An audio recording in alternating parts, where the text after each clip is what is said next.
It's like watching somebody else play a video game. Yeah. Is that interesting? I don't know if that's entertaining. No. So we're talking about In a Violent Nature today, which is out in cinemas this weekend. It's the debut horror feature from writer and director Chris Nash. Lots of celebrity endorsements from Stephen King, Shaun of the Dead director Edgar Wright. He loves it as well. Scream Queen Barbara Crampton thought it was really good. But anyway, let's just introduce everyone here. Just there to my right is Mr. Max Ellis, who is the, can I say the long-suffering husband, or is it the other way around? Catherine Ellis, singer. Catherine Ellis is the long-suffering I don't know which wife. way round should it be. She's the long-suffering wife. She wouldn't be into this, would she? She was going to get an invite, but you told me she doesn't like No, horror. no, she just wouldn't. She wouldn't. I mean, it wasn't. I mean, carry on, but no, she wouldn't. She wouldn't come. Now you've seen it, can you definitely confirm that she would have hated it? I don't think she would have hated it as much as I thought she was going to hate it, because it wasn't particularly scary. But we need to get into that, I suppose. And we have Paul as well, who came to the screening last night. We went to the Odeon at Covent Garden. Raj is here. Raj has seen it already, but he didn't come with us last night because, and I quote, "No, once is enough." That's what you said, Raj, right? That is definitely what I said. So yeah, once was enough for me. Yeah, twice. I don't know about that, but we'll get into it later. Yeah, this is going to be interesting because we were talking about this earlier, and I said, and I don't know whether you agree, Max, we kind of upgraded our score. Paul, I think you probably like this more than we did last night as we were watching it. Yeah. So let's talk about the story then, if there is much of a story. It pays homage to 80s horror, particularly Friday the 13th, which is probably going to be the film that everybody's going to compare it to. We went to the multimedia screening. Wasn't really multimedia though, compared to some of the ones we've been to before, was it? It was pretty basic. So the synopsis is, when a locket is removed from a collapsed fire tower in the woods that entombs the rotting corpse of Johnny, who is a vengeful spirit spurred on by horrific 60-year-old crime, his body is resurrected. It becomes hell-bent on retrieving it, or he does. The undead golem hones in on the group of vacationing teens responsible for the theft and proceeds to methodically slaughter them one by one in his mission to get it back. It's not a spoiler. Along with anyone in his way. So, I mean, you could sum up that, but I mean, that actually sounds more detailed than what we saw, I think. The description that you read, Phil, is basically longer than the setup of the film. So, I mean, I don't know about you guys, but I kind of want more than that with a horror or any film, actually. If it was well constructed, that's the narrative. If you were clever with that, did we see a tower? I mean, it wasn't there. There was a shed. Did you want to see a tower? I want to see a tower. If it's a fire tower, I want to see a fire tower. I don't want to see an old shed. I don't even know what a fire tower would look like in Appalachian woods or whatever. So yeah, that would be handy. That is the basic plot, and I think that could almost be the basic plot of many sort of 80s slasher in the woods films. And I think that's the whole point. Is that basic story, and what this film is trying to do is sort of change the perspective and how we view that. So a lot of it we kind of see from the, not really the psychological viewpoint, but just from the physical viewpoint of the killer. So we just pick up and kind of hear all these other elements, and there's one bit where they hone in on a kind of like campfire discussion. So I think it's basically an exercise in sort of deconstructing that very basic horror, or in almost a gleeful way that they just refer to a locket and a mother, and then there's suddenly a ranger and all these kind of stereotypes, and then chuck in lots of horror references. But I think the thing that makes it possibly challenging to watch, apart from the gore, is that it's almost adhering to what the pacing of that situation would be like really in reality. So there's a lot of him walking through the woods very slowly and very purposefully, and as soon as he gets to someone, he's going to stick an axe in them or do whatever and then move on, which has entertaining, but it is quite short. Whereas if you think something else that was very self-referential about horror, something like Cabin in the Woods, they still did it in the format of an entertaining horror film. So I guess it can't really have its cake and eat it in that way. And so I think unless you're a real geek for those kind of horror films and enjoy a lot of those references, you're going to be a bit bored. Yeah, it tested my patience. I mean, that scene that you mentioned where the camera, it kind of goes round the group, doesn't it, in a circle, so it's like panning around.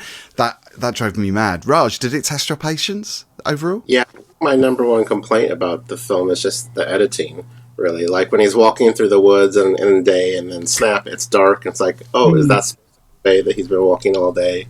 Just little things like that just really bothered me. It wasn't actually the gore of it or anything like that. That was the best part. That was the most entertaining part. But wow, those kills were gruesome. Yeah, it just took too long in the beginning. I just felt a little bit bored with it. And any film that's very well edited will sort of keep you in tune with the story and help you progress with the story. And I just didn't find it with this film. I found myself not being able to pay attention in certain spots. So yeah, that was soul destroying, that scene with the teens though, because they were having a conversation. It kind of, I kind of zoned out a little bit. It's almost like I got bored with what they were saying, because I don't know whether that's a script issue or whether it was just the whole point of that just lingering too long, that scene. Definitely a script issue. The script was terrible. I mean, it was literally the stuff that they were saying. They've got a campfire of people who are pissed, who are listening to this boring story, which wasn't at all interesting. They're all riveted,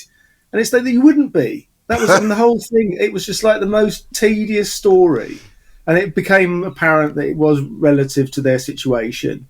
But then it was just that it went on forever, and it was going round. I felt motion sickness. I was just like, oh God, stop this now. That was the most horrific part. That story. It went on for hours. That scene, that typical scene of people telling the campfire story, would always be in a kind of like in the woods horror slasher thing.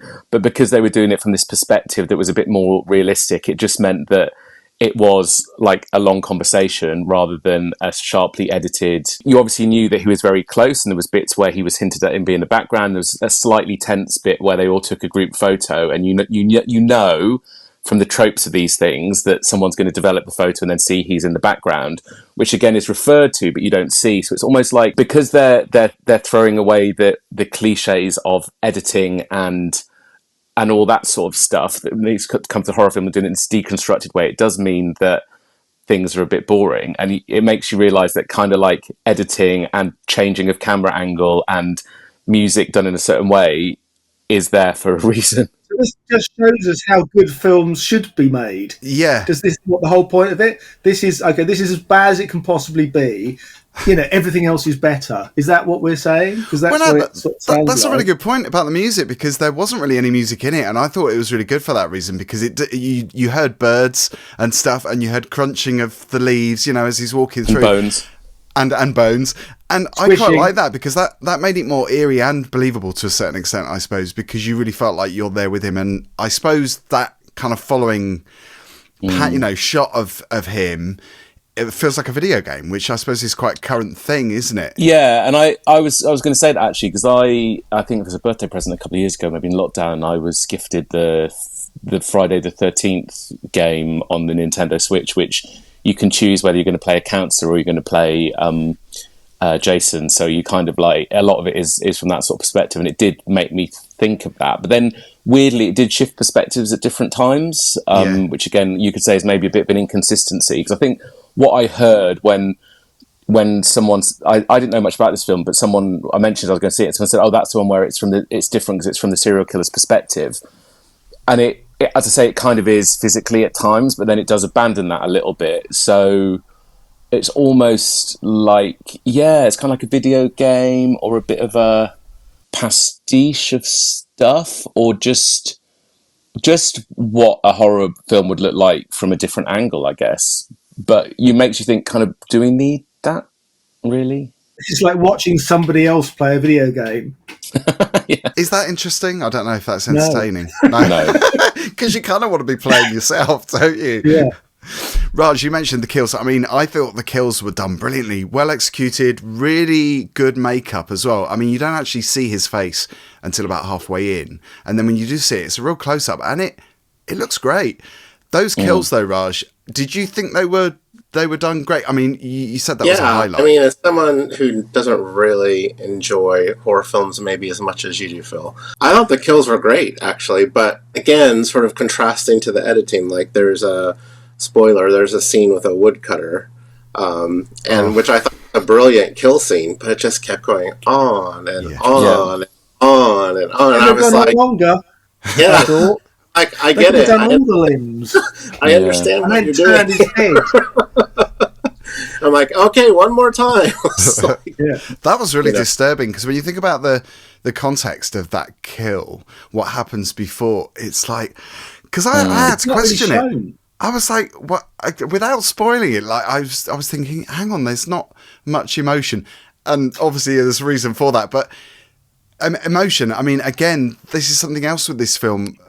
Some of the kills, I don't know if it was you, Max. I think it might be you, Max, but possibly Paul said that, you know, there's not much emotion going on when the kills happen, which is but that's quite natural, I think. Yeah, I mean, that actually, if you look at a video of an animal being killed by another larger animal, there is just resignation. There's a point where it's got it round the throat and it's waiting to die, and it's just the slight confusion and just silence, and it's just its brain shuts down. And I think that was the most interesting element of the whole film, apart from the first guy. Was it the first one? Was the tree? Was it up against it's the one the hillbilly that goes into the woods and, you know, falls into the trap. Oh yeah. But he just makes a big old fuss and we don't even see anything.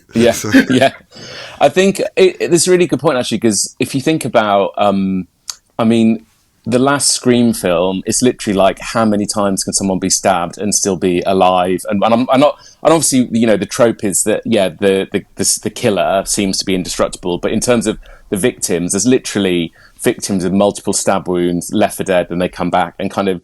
And so I think that is a really good point, Max, that actually the kills are kind of like kind of quick and final, and there isn't much of an opportunity for struggle. You know, once you've got an axe in your back, or, you know, whatever, or he's done whatever else, it really isn't much you can do. So I think that was I'd say that, I mean, it's not a very nice thing because it's horrible and gory, but I think that's probably one of the better elements of the film, is how that stuff's done. I mean, I'm laughing. I mean, the audience were laughing. There was a couple of kills which I think were really over the top, and for that reason they were funny, particularly one with the girl in yoga doing the yoga. And I laughed because, Paul, you turned around to me and you said namaste, and it was kind of like, oh yeah, she's very flexible because she's done a bit of yoga. I mean, that was probably one of the really over the top kills. I mean, that there were the a best couple. Bit. That was, you know. And interesting, you had another kill that was kind of, again, I think definitely referenced one of the Friday the 13th films, but also remind me of a film called The Burning, where there's stuff on a lake where there's someone swimming who comes a cropper to him, and actually you don't really, compared to how brutal the other kill is, it's just 1 minute there, and next minute they're gone underwater, and the next minute they're floating. It's kind of like just another passing. It's almost like he's this thing that just moves on, and anything that gets in his way he destroys, but doesn't necessarily linger on it. The body count racks up very quickly and very brutally. It took a while though. No, you're right. I think it takes a while, but I think once they get into them, it's kind of like, there's not really. They're just, there's not, and it really, you know, it shows the inequality of, you know, group of idiots in a forest versus someone who's pretty much a killing machine who's just not going to stop. They just don't have a chance. It's just like, there's one bit where you think two people are escaping, and then you suddenly realise that he's just thrown an axe and one of them's just like already just dead. And it's very brutal and very final. And there's I don't know if you remember that, I think it's possibly the last kill that we see where he just kind of carries on, and you just hear the sound of just like pulp.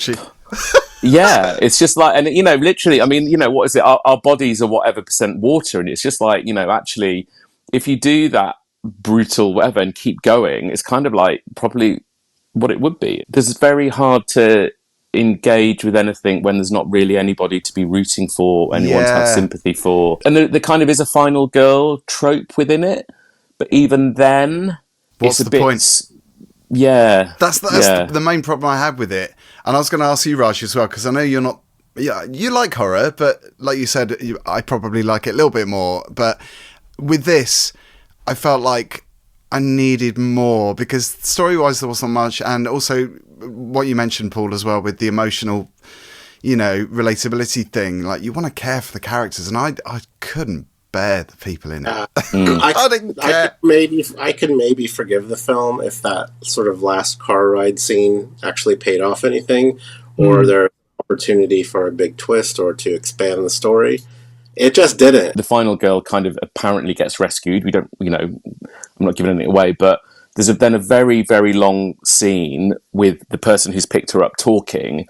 And for me, I was really hoping that would have been, and maybe I need to look up and maybe she is, but had that actress been like a scream queen herself, had it been like, maybe Adrienne Barbeau or someone, that would have almost given it that bit of a placing it within a canon of horror films and kind of acknowledging where it came from. But if not, it's just an actress speaking a long bit of dialogue for a very long time in a car, well, and an interesting story, but a little bit like, considering we've had so little detail about anything, we then suddenly get probably about 6 or 7 minutes of describing something that happened years before. Yeah, I thought, it's going to be the killer's mom trope. Yeah, exactly. They didn't even have that trope, so I was just like, I just felt really deflated after all that. Yeah. I think they were playing with us with that, because there's definitely at the end, there's then this sense that, again, we were all used to the victim escapes, and then there's a final beat or even a post-credit thing or something where they haven't and the person reappears. And I thought that was one thing they did really well, was there was a scene at the end where they stop the car and the person who's escaped really doesn't want that to happen. And you just get this very, very long shot, which was her view of looking at this car, thinking, and we were all expecting, I'm not going to say whether anything happens or not, but we were all expecting suddenly something to happen and him to reappear. But then realistically, they've been driving in a car for about 20 minutes. So would that happen or not?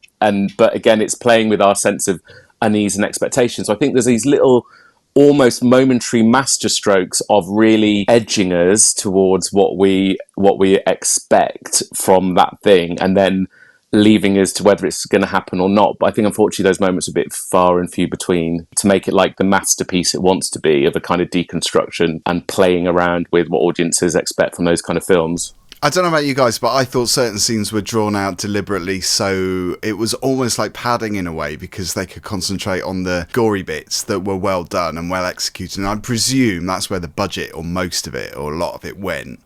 So there was a lot of fillers for me, a lot of filler scenes. I almost wonder whether it's the sort of thing that like the director would suddenly surprise release a companion film that's almost the same film from a completely different perspective and done in a bit more of a traditional way, because it is definitely like you've almost got, it's almost like you're like watching a slasher film through kind of like a gauze, or you're kind of like, you're only, all the stuff's there, but you hear snippets, like there's a ranger who mentions he did something years ago, and you hear about a mother, and there's this little thing about, we buried him in the ground, and there's a thing at the beginning where, but none of it's explained fully, or even, you pick up on little things about the relationships of people, like you hear them talking about this photo where he's in the background, and there's a problem with some of the relations and whatever, but none of it's, but I think that's probably the gamble you take if you're going to kind of like take the jigsaw, take all the pieces apart, throw up in the air,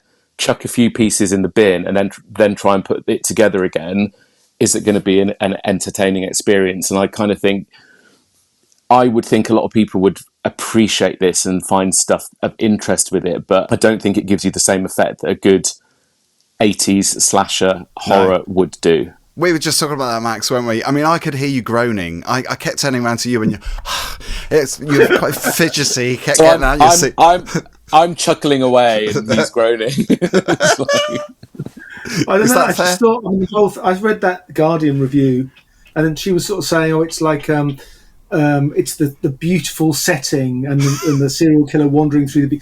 By the way, it wasn't that beautiful. It was just a scrubby old wood. If you've never been in a wood before, it was pretty average. And there's a few stock shots at the end of a nice bit of wilderness and mist and beautiful lake. But none of it in the filming was particularly well shot. You quite like the sunset, though. You gasped at that. But that was kind of like, okay. So I like the contrast of the beautiful the lovely sunset and the kind of little the white, yellow flowers in the field, and the lighting there was quite nice. But there wasn't enough of it to warrant it being the point of the film. And also the fact it was shot in that sort of, strange sort of square format, it took away the feeling of wilderness and exterior completely. No, I really agree with you, Max. Like, if it was given with someone's eye, like maybe Ari Aster or someone who's really focused on, the beauty of everyday things, I think it might have conveyed that deconstruction a bit more. And that's what I missed. It just kind of felt like it was shot with a handy cam. And maybe that's what he was going for, with the 4:3 format. And yeah. I don't know. I couldn't even get into the beauty of it, or even say like, oh, it was well shot, because it wasn't. It was. No. I have to say though, some of it has stuck with me, and I mentioned this at the beginning. It's like at the time of watching it, I was a bit like meh, like I'm over it. I can't wait for it to finish in a way. But then the second half does get going, and I quite like the slow pace of it. I felt like that was a little bit hypnotic to begin with, but I got bored of it quite quickly. But then looking back on it, and specifically the second half, there are bits in there that I thought were quite disturbing. Yeah, the yoga scene is the only one I remember that I'm going to remember about this. And that's it. I mean, everyone was wincing. I mean, also, and I'm not like advocating by any means any violence towards anybody who chooses to do any activity, but there is something really annoying about someone who they're all on this like trip in the woods where they're all drinking and whatever, and she's like, I'm going to go up and do yoga, and so like that in itself is kind of like playing into those annoying tropes or whatever. So like she's just setting herself up, isn't she? Yeah, but that's probably the most memorable and protracted kill scene, I'd say. Exactly. What else can he be? He's gone there. Yeah, he did that. Is that possible? Yeah, no, it was great. Should we talk about the acting quickly before we give a star rating? What was there any acting credibility or talent? No, everyone's no. To be fair, I don't think anyone really got an opportunity to. Like there was like maybe a ranger guy that got to do had a bit of history with it, and then there was quite a. I'd probably say that was probably the only slightly not emotional bit, but sad part where someone you're watching someone know that they're going to come to a very sticky end, and they've got no way of expressing anything or stopping it, and that was.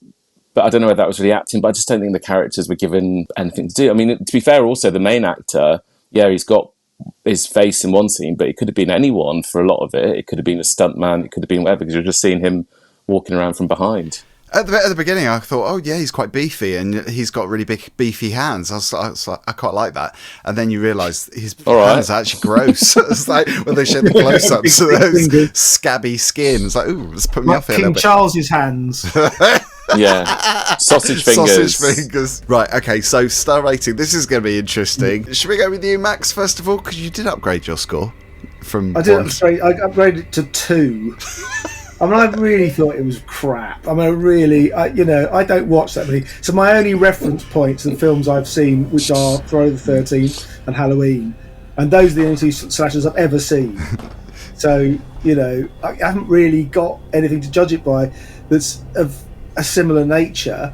But as far as an actual film goes, I'm comparing it against proper films that are made by actual artists who know what they're doing. I just thought it was crap. So 2. Ouch.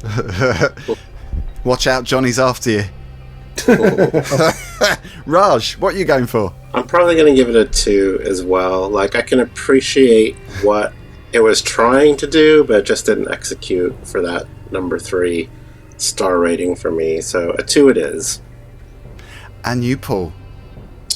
I'm going to give it a 3, but I'm also going to say if people aren't interested in and don't appreciate old school 80s slash in the woods type horror, there's just not going to be a lot there, so I wouldn't recommend it for that. I think it's kind of like I think I'm giving it a 3, but I think a lot of people wouldn't be interested in it. Yeah, I said at the time last night, I think it is a Marmite movie. I don't think everybody's going to get something out of it, but yeah, yesterday watching it last night was a 2 for me. I've upgraded it to a 3 just because I can see there is merit there, and I think some of the scenes were really well done, and I don't think it's rubbish. Again, like you said, Paul, I think it's going to be something for a particular fan of horror. And you think, if you think about like a sort of like box office release or something, and you've got X amount of films that have come out on a Friday, and you're really fighting for the audience, you're like, what is going to draw people in? And quite often horror that's more of the slasher genre is going to get maybe groups of younger people who want to get their popcorn and want to scream and want to whatever and cuddle up to each other and whatever and react and be all like, oh, and actually it just doesn't have any of that roller coaster journey really of that horror has. It's more you're like remarking on it and you're going, watching that and that's interesting or whatever, and then oh god, that bit's whatever, but you're never really taken on a journey. So I think a lot of a sort of like horror audience who are going for entertainment just would probably be really disappointed, be like, what? Poster's good. We should say Max is certainly someone who knows about filming and photography, because you have Junkyard Max on all socials. Check out the pics.